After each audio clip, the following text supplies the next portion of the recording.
कृष्ण से पहले क्यों लिया जाता है राधा का नाम? भगवान श्री कृष्ण के नाम से पहले हमेशा भगवती राधा का नाम लिया जाता है।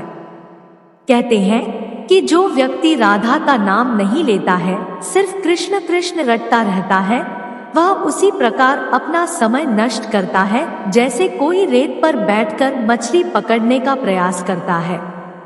श्रीमद् देवी भागवत नामक ग्रंथ में उल्लेख मिलता है कि जो भक्त राधा का नाम लेता है, भगवान श्री कृष्ण सिर्फ उसी की पुकार सुनते हैं। इसलिए कृष्ण को पुकारना है तो राधा को पहले बुलाओ।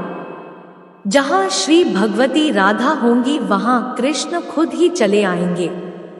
पुराणों के अनुसार भगवान कृष्ण स्वयं कहते हैं कि राधा उनकी आत्मा है। वह राधा में और राधा उनमें बसती है।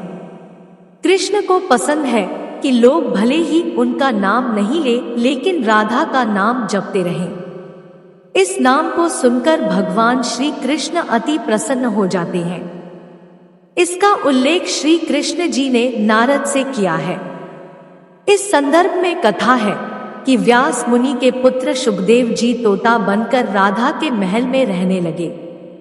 शुकदेव जी हमेशा राधा राधा रटा करते थे। एक दिन राधा ने शुकदेव जी से कहा कि अब से तुम सिर्फ कृष्ण कृष्ण नाम जपा करो।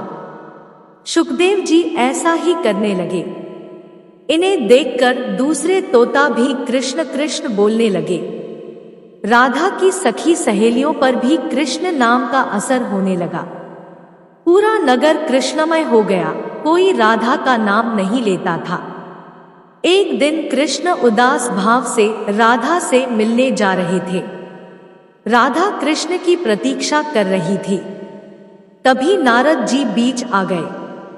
कृष्ण के उदास चेहरे को देखकर नारद जी ने पूछा कि प्रभु आप उदास क्यों हैं? कृष्ण कहने लगे कि राधा ने सभी को कृष्ण नाम रटना सिखा दिया है। कोई राधा नहीं कहता, जबकि मुझे राधा नाम सुनकर प्रसन्नता होती है। कृष्ण के ऐसे वचन सुनकर राधा की आंखें भर आईं। महल लौटकर राधा ने शुकदेव जी से कहा कि अब से आप राधा राधा ही जपा कीजिए। उस समय से ही राधा का नाम पहले आता है, फिर कृष्ण का। राधा कृष्ण की तरह सीता का नाम भी राम से पहले लिया जाता है। असल में राम और कृष्ण दोनों ही एक है और राधा एवं सीता भी एक है। यह हमेशा नित्य और शाश्वत है, क्योंकि यही लक्ष्मी और नारायण रूप से संसार का पालन करते हैं। नारायण लक्ष्मी से अगाध प्रेम करते हैं। यह हमेशा अपने हृदय में बसने वाली राधा का नाम सुनना चाहते हैं।